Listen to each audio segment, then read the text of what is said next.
অনেকদিন ধরে বাসায় কোনো পিঠা পুলি বানানো হয় না, এতটাই ব্যস্ত থাকি যে পিঠা বানানোর সময়ই পাই না।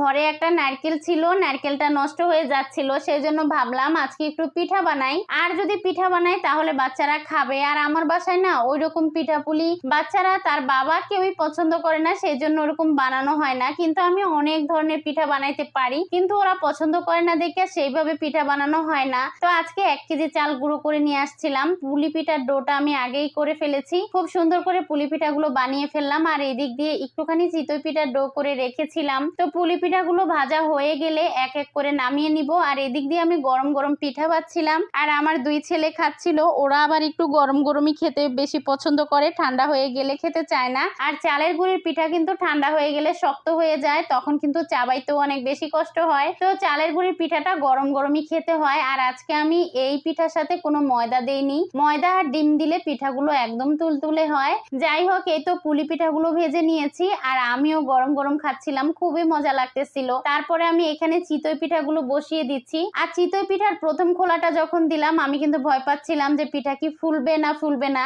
এরকম একটা টেনশন কাজ করতেছিল। কিন্তু মাশাআল্লাহ দেখেন পিঠাগুলো খুব সুন্দর করে ফুলে ফুলে উঠছিল।